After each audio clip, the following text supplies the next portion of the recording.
ایاک نعبد و ایاک نستعین۔ میرے پاکستانیوں، آج میں نے فیصلہ کیا اس بڑے اہم موقع پہ آپ سے بات کرنے کا، کیونکہ ہمارا ملک وہ اس موڑ پہ اللہ نے لا کے کھڑا کر دیا ہے ہمارے اعمال کی وجہ سے کہ اگر ہم اب صحیح فیصلے نہیں کریں گے تو وہ اپنی تباہی کے راستے پہ نکل جائے گا۔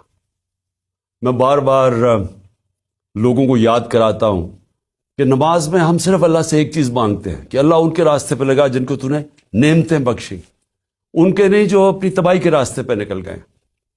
قوم بھی آج ادھر کھڑی ہوئی ہے، ایک فیصلہ کن موڑ پہ کھڑی ہے۔ ڈیفائننگ مومنٹس ہیں پاکستان کے۔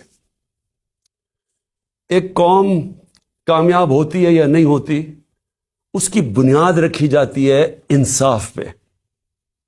رول آف لا انگریزی میں اسے کہتے ہیں، قانون کی حکمرانی کہتے ہیں۔ سب انسان جس معاشرے میں قانون کے سامنے ایک برابر ہوتے ہیں وہ قومیں اوپر چلی جاتی ہیں۔ میرے نبی صلی اللہ علیہ وسلم نے تقریباً 1500 سال پہلے کہا کہ جو قوم میں طاقتور جب جرم کرتا ہے اس کو نہیں پکڑتی اور صرف کمزور کو پکڑتی ہیں وہ تباہ ہو جاتی ہے۔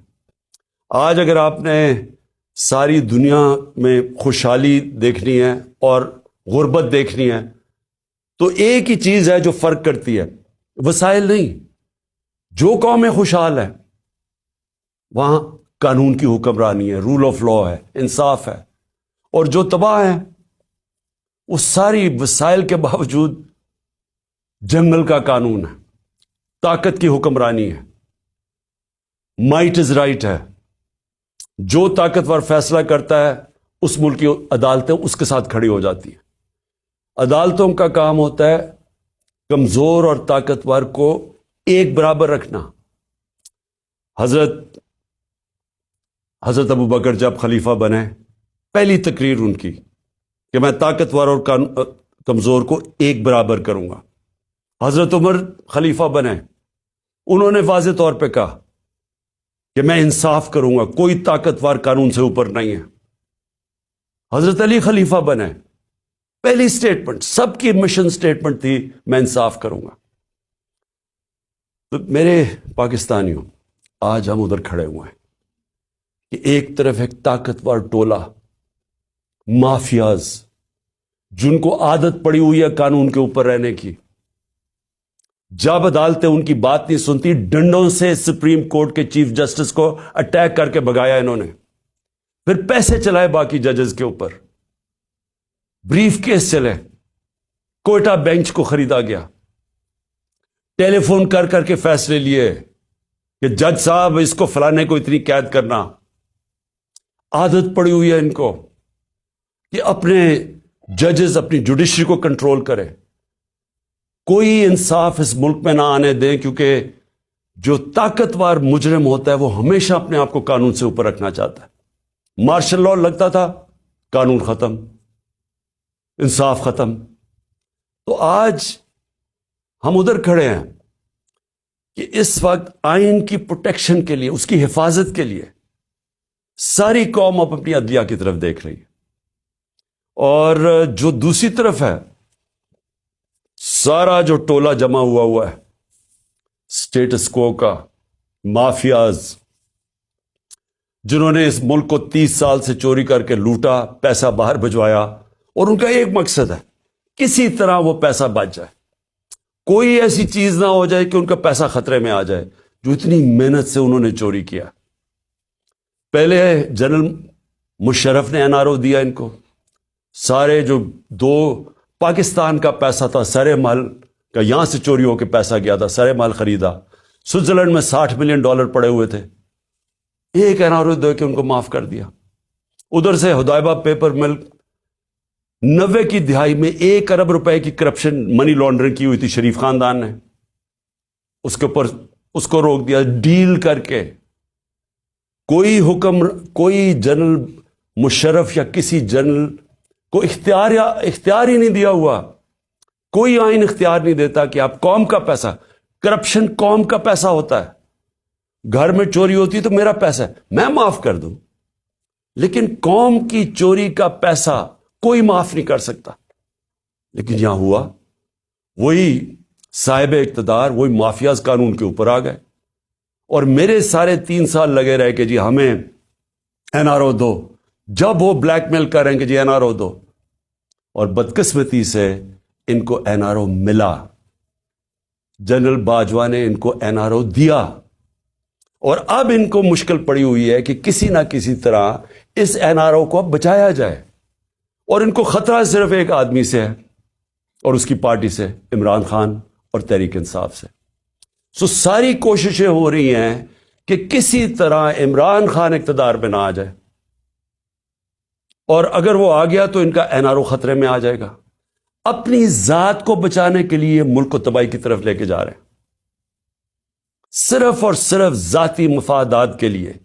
یہ جو سارا ٹولہ کھڑا ہوا ہے اور ان کے پیچھے جو لوگ ہیں وہ صرف ذات کے لیے اس ملک کو آج ادھر لا کے انہوں نے کھڑا کر دیا.